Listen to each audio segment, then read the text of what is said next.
Welcome to Real Estate Coaching Radio, starring award-winning real estate coaches and #1 international best-selling authors, Tim and Julie Harris.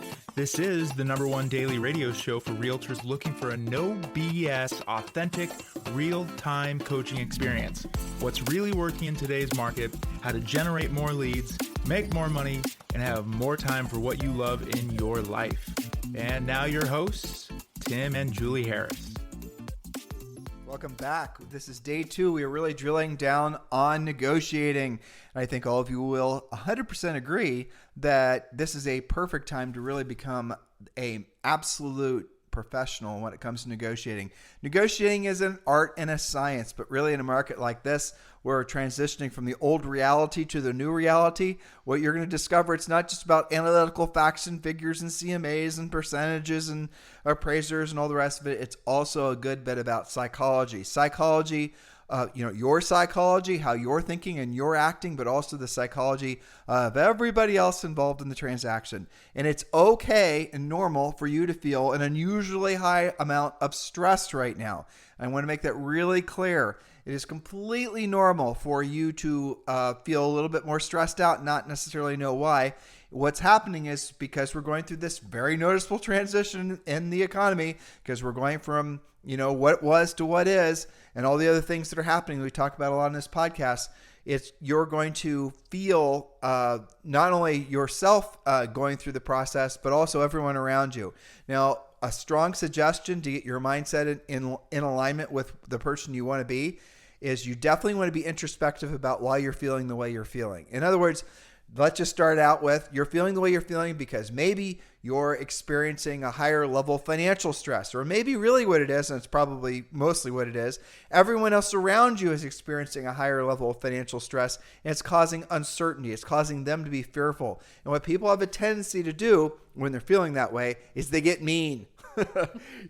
And sometimes they get mean in irrational ways. You're a perfectly nice seller who every time you went over to their house, they made you milk and cookies and was the sweetest, nicest person you've ever met in your life. Now all of a sudden they're like a sociopath. That is called being under stress. And a lot of people are not used to feeling the stress of financial worries. A lot of people aren't used to feeling the stress that a changing economy and a recession brings. And so you need to be empathetic and sympathetic, but really what you need to do is you need to shield yourself. Otherwise, you can't be a professional. There's an old saying, we teach this to our coaching clients, is you have to show sympathy, show compassion, but don't absorb those emotions, right? That's the key, is you don't want to, you can definitely allow them to use your shoulder to cry on, but you've got to make sure that you don't absorb those emotions. You have to be a professional like a doctor would.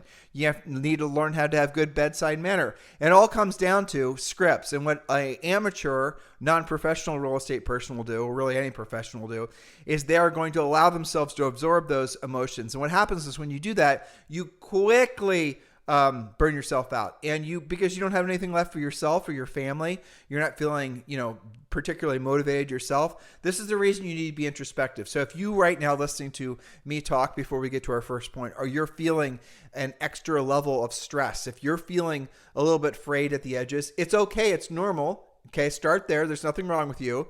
And now what do you need to do to make those emotions go away? And here's the first thought for you. Write everything down that is in your head and just do a massive brain dump. And this is, again, a very good technique when you're feeling sort of unidentifiable stress. Just take a tablet of paper, a good old-fashioned yellow, long legal pad, and then write every single thing that's down in your mind. All the to-dos, all the insecurities, all the everything, anything and everything, write it all down. And just that exercise by itself is going to make you feel better, because you're going to start allowing all the little thoughts that occasionally creep up and ruin your day, that hide in the shadows of, they only basically visit you when you're feeling particularly vulnerable. All those emotions and all those thoughts will start to melt away when you write them down. Because what you'll quickly discover is that your life is really very simple when you're focusing on very few things. And in a market like this, in a time like this, that's what you should be doing. But when you see that long list of thoughts that have been in your head, you'll realize that there's a lot of stuff that you're allowing to manifest that you didn't invite in, and you want to get the hell out. And the first thing to do is identify them, write them down, and then just go through every single one of those line items with a pen. And then ask yourself, Okay, is this, do it, delegate it, or ditch it? If it's a task, right? So if it's a task that appeared on your brain dump list, ask yourself, is it something I need to do? And if it's no, or if it's no, then scratch it off. If it's something you need to do, then the next question is kind of delegate it. And if you can, delegate it. Or then ditch it, like I said, and give yourself permission to throw things out. Now, how do you know what to throw out? How do you know what to stop doing in your business? In a market like this, you have to be opportunistic and you have to think short term. And I know that flies in the face of how a lot of you think, but you've got to be thinking in terms of what can I be doing now that's going to generate money for myself in the next 60 to 90 days. Anything that's explorative, anything that's sort of, maybe one day it'll pay off. You know what I'm talking about, listeners. We're talking about, starting anything new as far as, branding, or starting anything new as far as building a team, or starting anything new as far as even working on social or doing anything like that. All those exercises need to take a backseat to focusing on being of service to other people and making money. Because what we're going to be experiencing is not the overwhelming or the overall feeling of confusion and fear for most people. It's going to intensify over the next 60 to 90, maybe even days, maybe even 6 months. But you should be hopefully realizing that you don't have to participate in the sort of unconscious overwhelm feeling that's kind of taking over. And you need to start dialing into the fact that because so many people are going to be going to a place of fear, you can be going to a place of strength because you're bettering yourself and you're putting yourself in your mindset in a place of being of service to those people.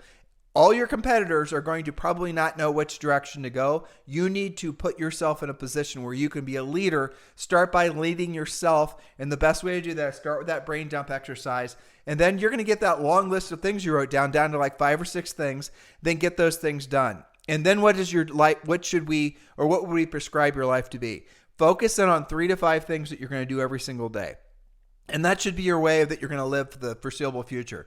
And those 3 to 5 things, by the way, we talked about this a lot in Premier Coaching, but those 3 to 5 things are going to be things that are going to make sure you're solidifying your own mindset and the mindset of the people that you know, love, and care about the most, and also that you're concentrating on making money. So for example, every single day you want to do some exercise, some vigorous exercising if you're up to it.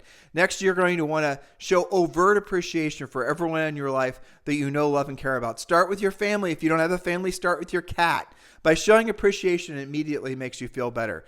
Make sure you're not hiding behind a CRM or drip campaigns. Have meaningful, intentional conversations with folks that is going to lead to a real estate transaction. Learn how to pre-qualify. Again, these are all things that we help you to understand. But your life should be, at the end of the day, 3 to 5 things. And when you do those 3 to 5 things at a high level every single day, doing what you don't want to do when you don't want to do it at the highest level, no matter what happened that day in the news, with inflation, with housing, with the recession, with all this other stuff, it won't matter because you know you did what you were supposed to do. And the things that you were doing are the types of things that build momentum that lead to more transactions, which creates financial security for yourself. Guys, life, real estate especially, does not have to be difficult. You have to give yourself permission to focus on fewer things right now so you can accomplish those things at a higher, and if not the highest level. And it's okay to feel a little bit of fear now. It's not okay after dialing into our podcast and especially our coaching program to allow yourself to continue to feel fear. Because the bottom line is knowledge equals confidence, ignorance equals fear. And if you're feeling a heightened level of stress right now or fear, it's because your subconscious mind is probably telling you that you're not prepared for the market that's coming. Listen to it and do something about it. Supplement with a higher level of training and education, and learn to become the agent you've always dreamt you would be, and start helping people the level that you always hoped you would, and start making the money that you always hoped you would. And frankly, you deserve to once you've learned the skills necessary to help people in this market. Julie? Yeah, so that brings us to raising your skill level for negotiation, remembering that most people live most of their lives in conflict avoidance. So you can assume that buyers and sellers, the other agent, and maybe even you are feeling that stress of avoiding the conflict. Well, you have to negotiate to get the deal done, so stop avoiding it and get better at it. Part 2 in our negotiation series, what do you know about the seller's priorities? Remember that negotiating is reaching an acceptable agreement between parties who have different needs. So find out what's important to each party so you can give and take on both sides in such a way that everyone feels satisfied. These points are relevant for you if you're the listing agent or if you're the buyer's agent. Just keep in mind what you're able to disclose or not disclose, but ask good questions and take good notes. Again, knowledge equals confidence. So find out what you can prior to negotiating. And we've even provided for you, once have signed on to Premier Coaching, which you can do super easily by texting Premier to 47372 or simply go to members at timandjulieharris.com, because we have these great pre-negotiation checklists for the subject property, for the seller, which is what we're talking about today, as well as for the buyer side, which we'll talk about tomorrow. That way you can gather your facts and negotiate at a higher level. So simply right now, a good way for you to cross this bridge, cross the old market to the new market as fast as you can, is obviously join Premier Coaching. Text the word Premier to 47372. Text the word Premier to 47372, or just simply go, because the Premier text doesn't work everywhere all the time. If you're outside the continental United States, for example, you can just go directly to members.timandjulieharris.com, members.timandjulieharris.com. Do that urgently, members.timandjulieharris.com, and you can join Premier Coaching. What we're presenting to you guys today is a checklist, a negotiating checklist. But we also have, waiting for you over on Premier Coaching, every single script, objection handler, presentation. If you want to do social media, letting your market know about market transitioning into this new market, all the rest of it, we've given you some great video ideas, all kinds of things. Everything that you could need to build your business in this market, in any market, it is included with Premier Coaching. Text the word Premier to 47372, or just go to members.timandjulieharris.com. And yes, listeners, that does include a daily semi-private coaching call with a Harris certified coach. Just text the word Premier to 47372, or just go to members.timandjulieharris.com. Remember, when texting, message and data rates may apply. So back to our negotiating with regards to the seller. What do we need to know? And again, whether you're the listing agent or you're on the buyer side, it's important for you to gather your facts before you start negotiating if your intention is to bring two or more parties together to a resolution. So it makes sense that you'd have the facts. Point number one, what is the seller's motivation? Why are they moving? Do they want to move, or do they have to move, or have they already moved? Generally, a seller who has already bought their next home is more motivated than one who's only moving if they can get their price and hasn't even looked for the next property. Ask the listing agent and see what you can find out about the situation. Now, this is assuming you're on the buyer side and you're trying to find out the seller's motivation. Obviously, if you're on the listing side, you should know, but you'd be surprised how many times they lose sight of that. You'll have already pre-qualified the seller using our seller pre-qualification script, and you'll know the seller's motivation. But to Julie's point, really important, this listing agent, especially in a market like this, will sometimes show the seller's cards and give you the motivation or why they're actually selling. Look for those motivations when you're perhaps going through the house and you're previewing it, for example, or you're showing it to your buyer. Are there boxes in the garage, for example? Are they already packing the house? Do you see signs of where they might be going next without obviously snooping, but there's overt things that people will often do? Or do you notice that, for example, there are no clothes in the closet, or there's only ladies' clothes and not men's clothes? That might tell you there's something going on. Those types of things. And then if you see signs like that, well, those people are moved. They're either half moved, fully moved, or they're getting ready to move. That's a really great sign. Yes. So point number two, what is the seller's ideal closing and possession date? Do they have a specific time frame which is important to them? Do they need a lease back, a longer or shorter closing time?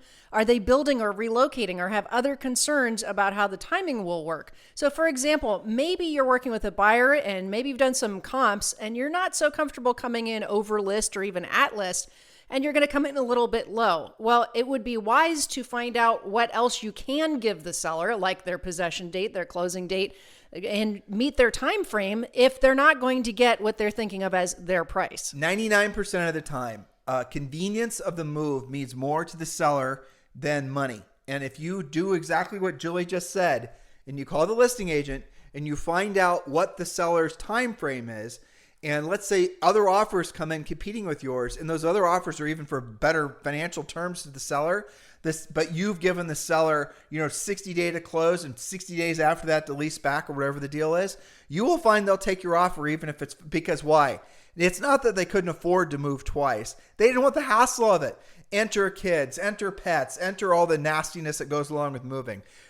Bottom line, know what they're motivated by, but and then obviously know what their time frame is, and write the offer so that it's conducive to what the seller's needs, wants, and desires are. That's right. We actually had a coaching client come to us and say, I can't believe we lost out. We were 12% over list price, and we offered the seller a 2-week close. To which one of our Harris certified coaches said, did you ask whether the seller wanted a 2-week close, or did you assume that was important? Coaching client calls back, finds out that the seller actually was building a new house that wasn't going to be done for 60 days and really didn't want to close that fast. It is a mind bender for agents, inexperienced agents mostly, that the most important thing to 99.9% of all sellers is not money. That's right. Now, again, if they have families with children and pets and whatever, that's absolutely even more true. But the reality of it is most people are willing to pay for convenience. Most people are willing to accept less money for less hassle. Many businesses are predicated on that. So just keep that in mind. That's number right. 4. Point number 3. So what else besides price, to Tim's point, is important to the seller? Do they have a stainless steel fridge that they just can't part with? Would they rather include all the furniture with the sale? Are they taking the hot tub and the pool table? I mean, how many single guy houses did we have where they had to have that fridge? But it's the opposite is also true as well. Maybe the seller doesn't want to take the pool table, doesn't want to hassle with the hot tub. Maybe whatever. Maybe the seller wants to leave all the furniture. Maybe they inherited the property and it's owned by whatever, and they are out of state and they don't even want to screw around with all the necessary stuff to get the house, essentially boxed up. Find out and maybe just take the house as is. Maybe take that, moldy pool table and the crusty hot tub and get rid of it later. Because really, at the end of the day, it might take something like that to really get a deal together. Point number 4. Point number 4, has the seller had other offers and turned them down? If so, what was wrong with those offers? A lot of times listing agents will tell you exactly what the seller shot down so that you can not make the same mistake. Point number 5, has the home been in contract previously and returned to active marketing? Well, what caused that? Were there inspection problems, condition, or appraisal, or financing issues? Maybe it went back on the market because the buyer didn't perform, not because the seller didn't perform, but find out the skinny so that you can make a better offer. Many of you, for the first time in your careers, if you've only been licensed for, say, 12 to 15 years or less, you're now dealing with inspections. And here's just a quick rundown.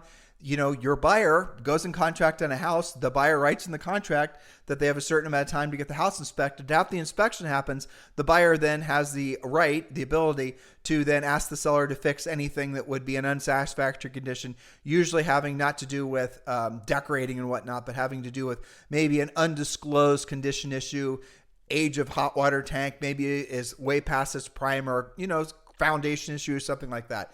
The seller then has the opportunity to say no, yes, maybe so, somewhere in the middle, or the buyer has an opportunity to back out. That's traditionally how it's happened. And what you're going to see is, for the first time, a lot of agents, and this is listing agents, so get ready to deal with this, a lot of agents are not going to necessarily know how to deal with inspections and their buyers wanting to do inspections. So if you're a more experienced listing agent, you're probably going to have to help that inexperienced buyer's agent work on the inspection so that the buyer doesn't think they're obligated or even able to ask for every single little nitpicky thing that's on the inspector's list. And that's going to be an art and a science too. We talk a lot about that in Premier Coaching. And Julie was mentioning deals that fell out. You're going to see a lot of deals fall out last month, maybe the month before that, because of financing, but a lot more going forward because inexperience dealing with not an appraisal issue, but an inspection issue. Which, by the way, we did a whole podcast about a week and a half ago, since we know that you guys haven't dealt with inspection issues for a long time. So make sure you refer to that podcast for help. All right, so point number 6, is this a competing offer situation? Now, as reported in the past couple of weeks, we're at about 50% of the time now agents are having to compete, down from nearly 100% in recent months and years. So find out if you're even competing. Don't assume that you are. In the upper ends, we are definitely knowledgeable because we have lots of coaching clients around the country who are now getting one offer on their upper end listing. And some of you are not knowing how to deal again with the psychology of the seller who was hoping and expecting and dreaming of 1,000 offers. And so you're not knowing how to get the seller to understand that the first offer in a market like this is almost always the best offer. That's a script. And it's a script that we teach you. And a home does not go up in value the longer it sits on the market, Mr. Seller. It's similar to a gallon of milk in the cooler at the grocery store. So keep that in mind. These are all scripts and skills all of you need to be developing. Otherwise, you're going to get the listings, but you're also going to lose the listings. Remember the super big secret we shared with you guys a couple weeks ago about how to be a successful listing agent? The super big secret was have the listing when it sells. In a market like this, that's not going to be the first listing agent, or maybe not even the second or the third. It's going to be the one that learned from all the other agents that failed and has gotten the skills together to know how to actually placate the seller, work the deal so the actual buyer is willing to accept the house and the deal closes and you get paid. Next point. Well, that's right. So let's finish this out. The questions to ask: are you competing? If so, how many offers? If not, what's the showing activity? And does the listing agent have interest from their own buyers? So point number 7, is there a contingency plan? Again, mostly if it's your seller, we'll talk about the buyer tomorrow.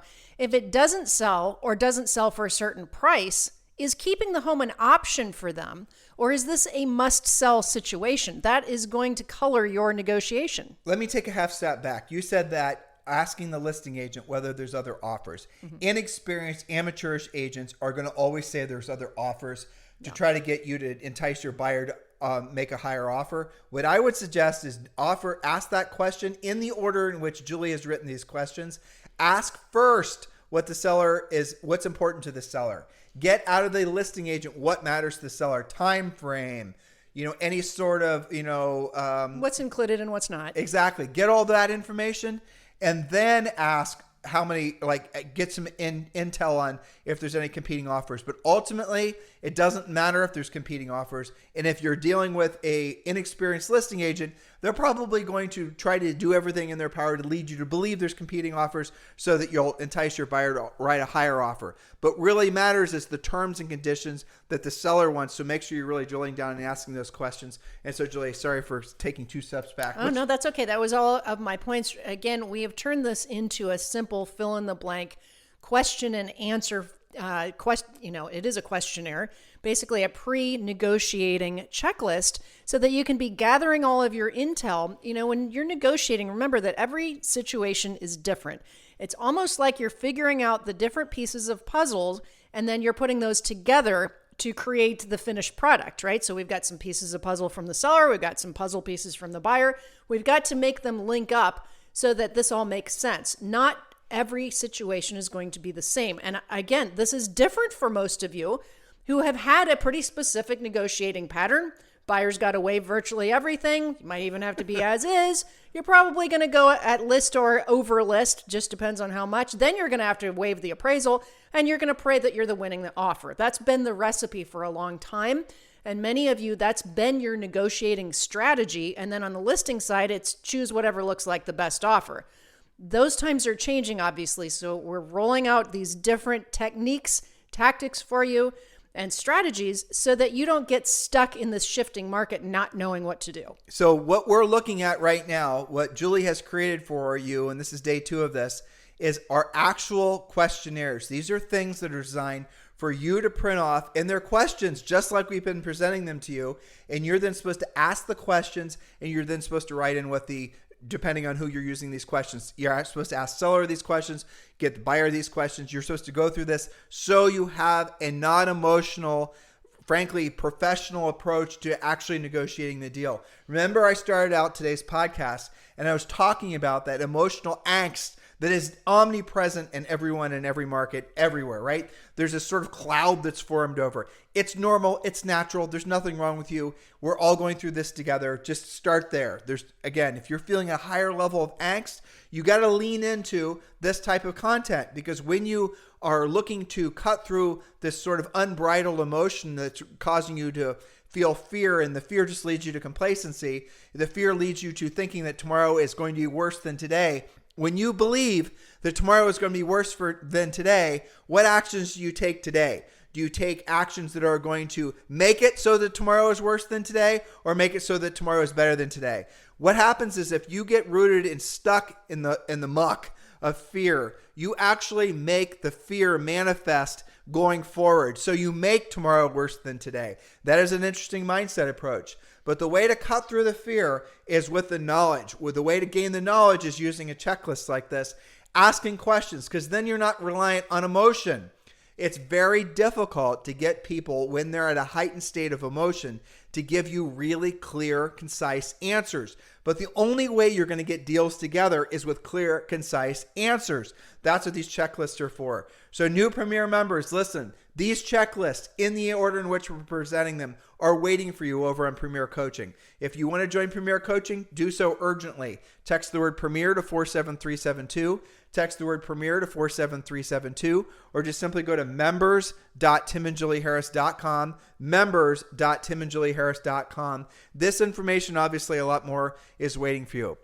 That's right. And so there is a really great unintended consequence by doing things like using these checklists prior to negotiation. How much better will your buyer or seller feel when you show up to meet with them to put together that offer, or you do a Zoom call, or you meet them for coffee, whatever, and you have your checklist in front of you? Here's what we know about the seller and the listing and their situation. Or if you're on the listing side, here's what I've gathered to know about the buyer. We'll talk about that tomorrow. You're going to come off as much more professional than an agent who is just winging it and has answers like, well, we can pretty much assume that we're competing, and, we're going to have to go over lists because that's how it's been. And, I don't know if it'll work out, maybe 50% shot, and we'll see how it goes. That's how somebody who is not professional handles negotiation, and it does not give the buyer or seller a whole lot of confidence that you're going to win. You're unplugging the other people involved in the transaction from their heightened irrational emotional state, and you're plugging them into facts. So imagine using Julie's form, and you've interviewed, you're essentially like talking with your seller, but in front of you, you've asked all the questions of the co-op potential buyer. You can actually share your form with the completed answers with that seller.